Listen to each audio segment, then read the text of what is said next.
Hello students, how are you all? I hope you all are fine and safe at home. This is your third chapter of microeconomics, that is theory of demand. So I am going to start with the demand chapter. Now first of all, what is demand basically? Demand क्या है? Demand for a good, what is it? Basically demand for a good is that quantity that a consumer or consumers that a consumer or all consumers are willing to buy at a particular price during a particular period. See, what is demand basically? Demand क्या होती है? सबसे पहले तो बात करते हैं quantity. Quantity of a good, any commodity, किसी भी गुड की क्वांटिटी. आप जब कुछ डिमांड करते हो तो आपको पता होता है ना, मुझे 1 चाहिए, 2 चाहिए, 3 चाहिए, 10 चाहिए. Yes, so that's why this is a quantity of a good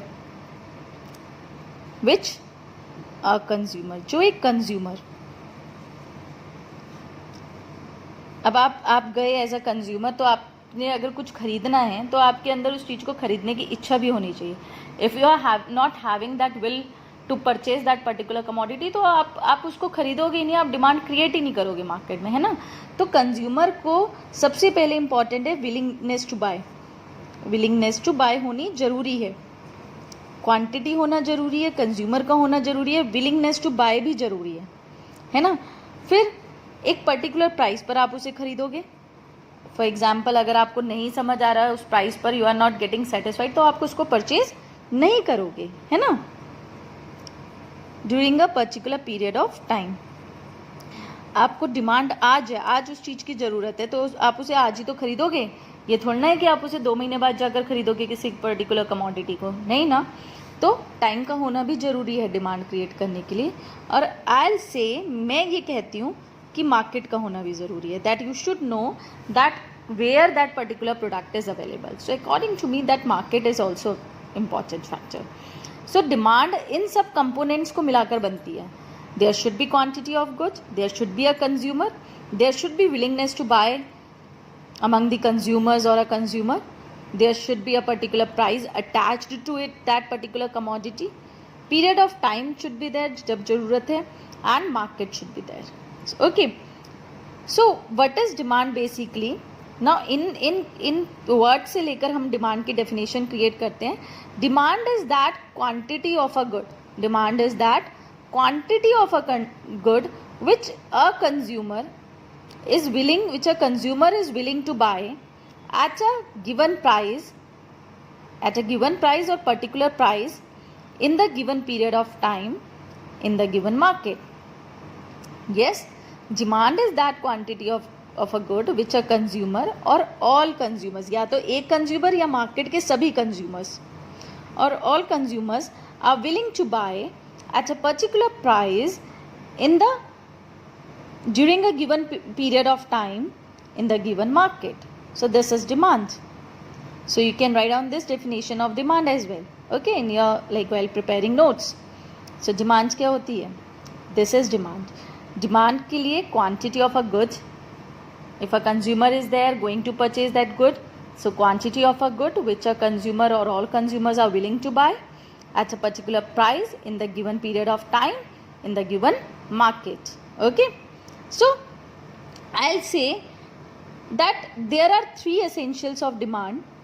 There are 3 essentials of demand जिसके बिना डिमांड बिल्कुल भी पूरी नहीं हो सकती. First is quantity, second is price, third is period of time. So these 3 are the essentials of demand. If in 1 mark question it arises the question what are the 3 essentials of demand, then quantity, price and period of time, and this is demand. See, demand is always related to price. Demand हमेशा price से related होगी. Why?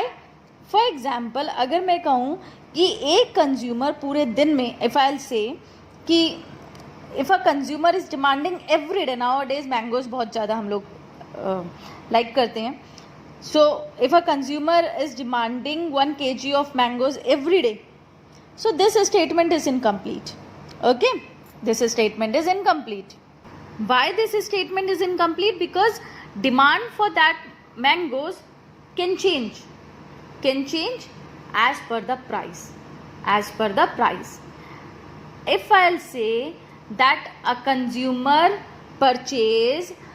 consume 1 kg of mangoes every day at the rate of rupees say 70 per kg or 60 per kg, then this statement is complete, because जैसे ही product के prices change होंगे demand increase या decrease हो जाएगी. अगर मैं कहूँ 60 रुपीज़ पर केजी मैंगो में पर 1 केजी मैंगोज परचेज कर रहा है कंज्यूमर, अब अगर वो 60 से प्राइजेस 40 रुपीज़ हो जाए और 30 रुपीज़ हो जाए, then consumer will purchase more, तो demand will increase. If I will say कि प्राइजेस इंक्रीज हो गए से 100 rupees, then the consumer will demand less, वो कम डिमांड करेगा. So statement is completed when price will be attached. हमने quantity attach करी 1 kg, प्राइस भी अटैच करेंगे हम, बिकॉज बिना प्राइस के स्टेटमेंट्स कंप्लीट नहीं है, यानी डिमांड कंप्लीट नहीं है. So demand is related to price. तो प्राइस और डिमांड के बीच में रिलेशनशिप होता है हमेशा. There is always a relationship between price and demand. कैसा रिलेशनशिप होता है? If I say that this is the price and this is the quantity demanded. Okay, this is the price, this is the quantity demanded. If I say कि कोई product 10 rupees का है तो उसकी demand है 4 units. 10 rupees का है तो उसकी डिमांड है 4 यूनिट्स. कोई भी कंज्यूमर 10 रुपये की चीज़ है तो 4 यूनिट्स खरीदता है. बट अगर उसके प्राइजेज इंक्रीज हो जाएं तो वो कम कर देगा अपनी डिमांड. 3, 2, 1 कितनी भी कम कर सकता है एज पर हिज और हर इनकम. यहाँ पर मैं कहूँ चलो 3 कर दी यूनिट्स, उसने डिमांड कम कर दी, तो क्या हो रहा है? बेसिकली प्राइजेज इंक्रीज हो रहे हैं और डिमांड डिक्रीज हो रही है. प्राइजेज इंक्रीज हो रहे हैं और डिमांड डिक्रीज हो रही है. सिमिलरली अगर मैं कहूँ फिर से कि 10 रुपीज़ पर 4 यूनिट्स परचेज कर रहा है कंज्यूमर, ओके, अब अगर ये प्राइस कम हो जाए तो वो डिमांड इंक्रीज कर देगा. तो क्या हो रहा है? प्राइजेस कम हो रहे हैं और डिमांड इंक्रीज हो रही है. तो हर बार आप देखो ऑपोजिट रिलेशनशिप है ना, जिसे हम बोलते हैं कैसी रिलेशनशिप है? ऑपोजिट. और हम यहाँ बोलेंगे इनवर्स, यानी opposite, inverse relationship. Okay, so there is relationship between price and demand. Demand is always related to price. Related to price मतलब रिलेशनशिप है इन दोनों के बीच में. कैसा रिलेशनशिप है? इनवर्स रिलेशनशिप है कि जब जब प्राइसेस बढ़ेंगे तब तब डिमांड कम होगी, जब जब प्राइसेस कम होंगे तब तब डिमांड बढ़ेगी. It's very easy. This chapter is the easiest chapter of microeconomics. It happens with you. आपके साथ रोज होता है in the market. Okay? This is economics only. Okay? Now there are 2 types of demand. Demand 2 तरह की है. First type is individual demand and next is market demand. First one is individual demand, next is market demand. Now what is individual demand? Individual मतलब one, single person. तो यहाँ पर जब बात होगी तो सिंगल कंज्यूमर की बात होगी. सी हम डिमांड की बात कर रहे हैं तो डिमांड की बात जब कर रहे हैं तो कंज्यूमर का पॉइंट ऑफ व्यू है, बिकॉज डिमांड कौन करता है? कंज्यूमर करता है. सेलर का पॉइंट ऑफ व्यू नहीं लेंगे हम इस पूरे चैप्टर में. We are going to think from the point of view of the consumer only. So individual is mean single person, so a consumer. Market का मतलब होता है all consumers in the market, what they are demanding. Individual भी one consumer, market भी means all consumers, but they both are demanding a single product. एक product के लिए बात हो रही है इनकी, सिर्फ एक प्रोडक्ट. मार्केट के किसी भी एक प्रोडक्ट की डिमांड, फॉर एग्जाम्पल सेलफोन की बात करें तो अगर मैं बात करूँ इंडिविजुअल डिमांड की, तो उस पर्टिकुलर सेलफोन को लेकर, एक पर्टिकुलर ब्रांड को लेकर इंडिविजुअल की डिमांड क्या है. मार्केट की बात करें तो उस पर्टिकुलर सेलफोन की ब्रांड को लेकर all consumers in the market, उनकी डिमांड क्या है. तो product will be one only.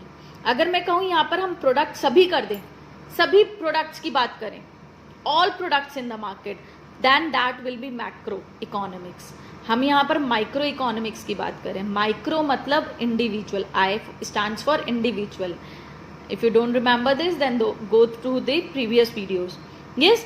तो जब माइक्रो की बात हो रही है तो माइक्रो मीन्स इंडिविजुअल, इसलिए हम यहाँ पर वन प्रोडक्ट की बात कर रहे हैं. Okay, individual consumer market all consumer. So what is individual demand?